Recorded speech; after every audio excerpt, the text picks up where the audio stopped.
Hey guys, this video is for section 7.3. It's going to be day 2 or part 2 or part B or whatever you want to call it. Here we're going to divide rational expressions. Part 1, we multiplied them. So part 2 is very, very similar to part 1.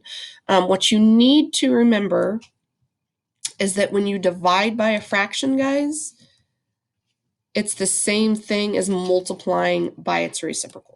So if you can remember that, then this should be nothing new. This should be nothing different than day 1 was. All right, so let's do an example. All right, so we want to find the quotient. So remember, we're dividing by a fraction. Okay, so when we divide by a fraction, it's the same thing as multiplying by its reciprocal. So when we do that, all we do is we multiply by the reciprocal. So we flip these two, the numerator and the denominator of the second fraction. Okay, so not too bad. Now from here, it's the same thing as yesterday. We want to factor everything we can out. So factor the denominator here. This right fraction factors to this here. Okay, now notice we have an x minus 5 and an x minus 5 and an x minus 6 and an x minus 6. And then we even have an x and an x, right? So we're going to divide out those like factors. Okay. And what we're left with is simply 7 over 2. Everything else gets canceled out. Now, when we do that, we need to go back through and we have to, I'm going to erase all this so we can see it a little better. We have to go back through and decide what our denominator cannot equal.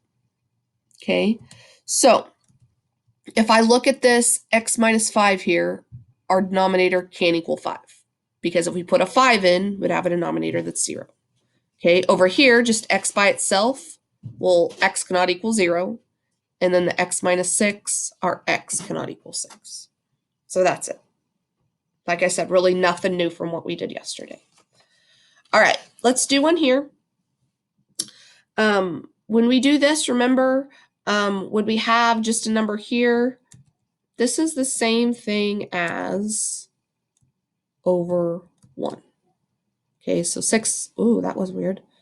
So 6x squared plus x minus 15 over 4x squared divided by 3x squared plus 5x over 1.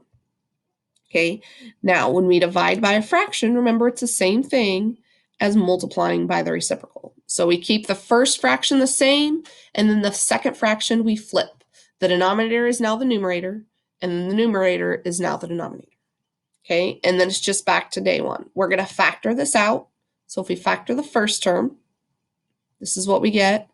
If we factor this, all we have is a GCF that we can factor out.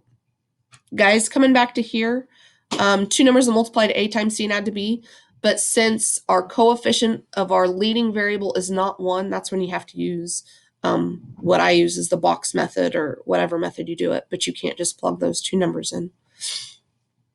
All right, so this is what we have. Now we just want to cancel out like terms here and here, and that's all we have. And from there, we're just going to simplify. Okay, we're going to multiply and simplify. When we do that, the only thing we're canceling out is this 3x plus 5 that's on the bottom.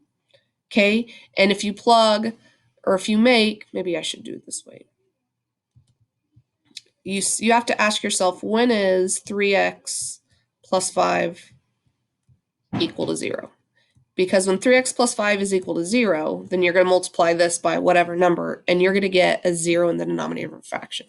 Well, when you solve it all out, that's where I got this x is not equal to negative 5/3. If you solve this equation, you'd get x is negative 5/3. Okay, so that's where I got that.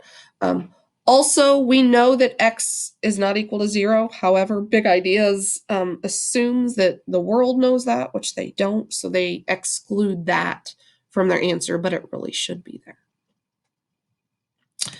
All right, last question we're going to do. It's a word problem. So the total amount, or the total annual amount in millions of dollars of personal income earned in Alabama and its annual population can be modeled by, here's I, and then P, here's the population. So this is how much earned, this is the population, where T represents the year, with T equals 1 being 2001. So T equals 2 would be 2002, T equals 3, 2003, so on and so forth. So find a model M with an annual per capita income. So we want to know how much income per person. Okay, well, income per person would take all the income and then would divide by the number of people. Okay, so understand the problem. So take the income divided by the number of people. So our M would be this. Okay, so income divided by people. Okay, so that's how we would set this up initially. Okay, now remember, when we have something like this, when we divide by a fraction, we multiply by the reciprocal. So I would change this, for those of you who don't like this, think of this over 1. Okay, so when we multiply by the reciprocal, it'd be 1 over 0.0343t plus 4.432. Now, we're just going to solve it like we did before. We're going to multiply straight across. Guys, we're not going to worry about solving these nasty, nasty ones. It looks horrible. This is what we're going to do. Keep the denominators in parentheses. So here's our function. Okay, now we want to find the per capita income of 2010. So in other words, what is our T in 2010? Well, as we had discussed just a minute ago, our T is going to be 10 in 2010. So we'd plug 10 in for all these T's, put it into your calculator, and you get roughly $34,707. All right, that's it for this video. Homework is on Big Ideas Online. It's due Thursday at midnight, so please be working on that, and I will talk at you later.